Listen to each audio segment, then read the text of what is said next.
ചാത്തക്കുടം ശാസ്താവ്.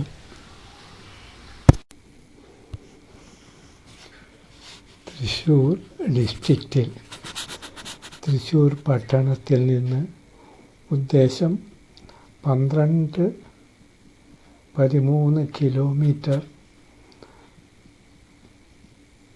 കൊടുങ്ങല്ലൂർ റൂട്ടിൽ കൂടി പോയാൽ പൂച്ചിന്നിപ്പാടം എന്ന പ്രത്യേക സ്ഥലത്ത് എത്തിച്ചേരുന്നു. അവിടെ നിന്ന് ഉദ്ദേശം 3 കിലോമീറ്റർ കിഴക്കോട്ട് പോയാൽ ചാത്തക്കുടം ക്ഷേത്രത്തിൻ്റെ മുൻപിൽ ചെന്ന് ചേരുന്നതാണ്.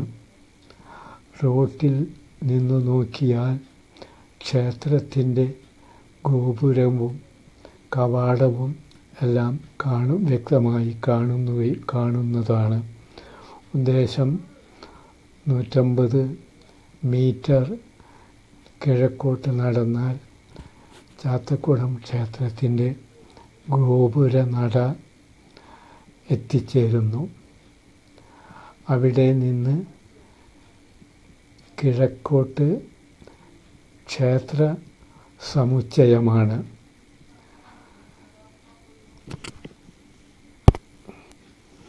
ഈ ക്ഷേത്രം ഒരുവിധം വലിയ ക്ഷേത്രം തന്നെയാണ് എന്ന് പറയാം.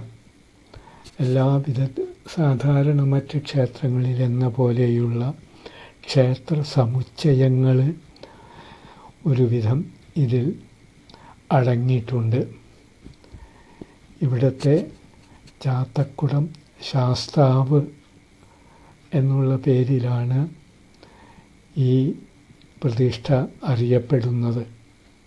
ശാസ്താവാണ് ഇവിടുത്തെ പ്രധാന ദേവൻ. കിഴക്കോട്ട് തിരിഞ്ഞാണ് ഇവിടുത്തെ ദേവൻ ഇരിക്കുന്നത്.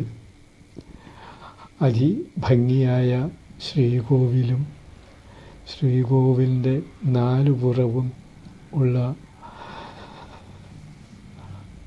ചുറ്റമ്പലങ്ങളും വളരെ ഭംഗിയായി തന്നെ പണി കഴിപ്പിച്ചിട്ടുണ്ട്. കിഴക്കോട്ട് നടയിലേക്ക് ഗോപുരത്തോടു കൂടിയ ഒരു പ്രവേശന സ്ഥലമാണ്. അവിടെ മതിൽ കെട്ടിയ പോലെയുള്ള ഒരു പ്രത്യേക സ്ഥലം തിരുമുൻപിൽ ഉണ്ട്. അതും കടന്നാണ് നടപ്പുരയിൽ എത്തിച്ചേരുക. കിഴക്കേ ഭാഗത്തും ഒരു ചെറിയ ഗോപുരത്തിൻ്റെ മട്ടിലുള്ള കവാടങ്ങളും വലിയ വാതിലുകളും എല്ലാം ഉണ്ട്. ക്ഷേത്രത്തിൻ്റെ 4 പുറവും ആനവയറൻ മതിൽ കെട്ടി സുരക്ഷിതമാക്കിയിട്ടുണ്ട്. ഒരു പ്രത്യേകത ഇവിടെ പറയാനുള്ളത്, വിളക്കുമാടം ഇവിടെ ഇല്ല. തറ മാത്രമേ കെട്ടിക്കാണുന്നുള്ളൂ. ഒരു കാലത്ത് ഇവിടെ വിളക്കുമാടത്തറ 4 പുറവും വിളക്കുമാടവും ഉണ്ടായിരിക്കാം.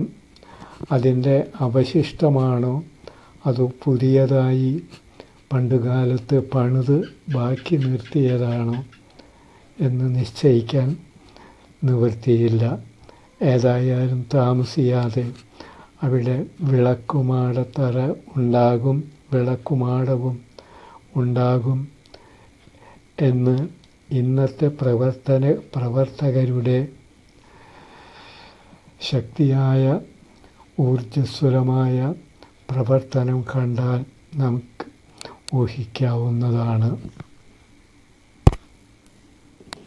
ഈ ക്ഷേത്രത്തിൻ്റെ കിഴക്ക് തെക്ക് മതിലിനോട് ചേർത്ത് ഒരു ഉപപ്രതിഷ്ഠയും അതിനനുസരിച്ച് ഭംഗിയായ ഒരു ശ്രീകോവിലും പണി കഴിച്ചിട്ടുണ്ട്.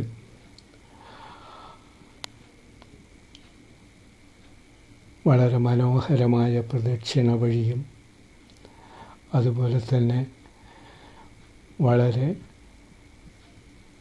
സുന്ദരമായ ഒരു അന്തരീക്ഷത്തിലാണ് ഈ ക്ഷേത്രം സ്ഥിതി ചെയ്യുന്നത്.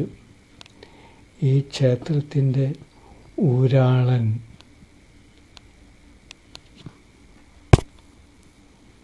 വല്ലച്ചിറയുടെ വടക്കുഭാഗത്ത് പാടത്തിന് സമീപമുള്ള അവണാമന എന്ന ഒരു മനയായിരുന്നു. പണ്ടുകാലത്ത് വളരെ സുപ്രസിദ്ധമായ അതേ സമയം ആഢ്യരുമായ ഒരു മന ആയിരുന്നു അത്.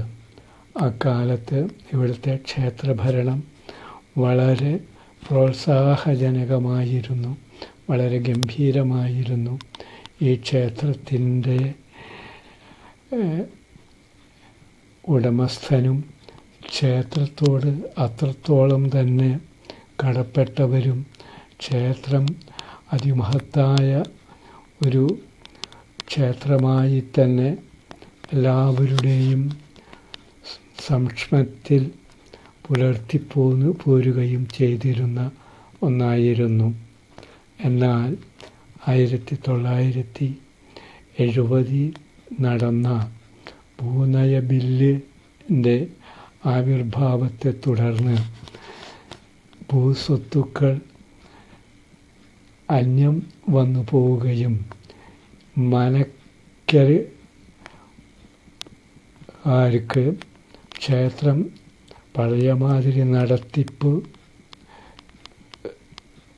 നടത്തിച്ചു പോരുവാൻ നിവൃത്തിയില്ലാതാവുകയും ക്ഷേത്രത്തിൻ്റെ ആചാരങ്ങളിലും അതുപോലെ തന്നെ ആഘോഷങ്ങളിലും വലിയ ഇടിവ് എന്നു മാത്രമല്ല നാശം സംഭവിക്കുകയും ചെയ്തു.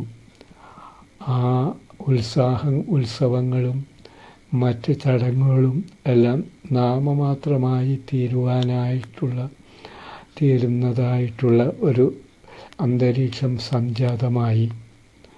ആ സമയത്ത് ആണ് 1971 പെരുവനം ആറാട്ടുപുഴ സെൻട്രൽ കമ്മിറ്റി രൂപപ്പെടുകയും പൂരങ്ങളിൽ ഏറ്റവും പ്രധാനപ്പെട്ട ഒരു സ്ഥാനം വഹിച്ചിരുന്ന ചാത്തക്കുടം ശാസ്താവിൻ്റെ വീണുപോയ പൂരം കേവലം ഒരാനയ്ക്കുള്ള എഴുന്നള്ളിപ്പ് മാത്രമായി ചടങ്ങ് മാത്രമായി നടത്തിയ ആ പൂരം വീണ്ടും പുനരുദ്ധരിപ്പിക്കുകയും പിന്നീട് അത് നാട്ടുകാരുടെ കമ്മിറ്റിയുടെ സഹായത്താലും തിരുമേനിയുടെ ആശീർവാദത്താലും സെൻട്രൽ കമ്മിറ്റിയുടെ നിസ്സീമമായ സഹായ സഹകരണത്താലും നാട്ടുകാരുമായിട്ടുള്ള സ്നേഹബന്ധങ്ങളും അതുപോലെ തന്നെ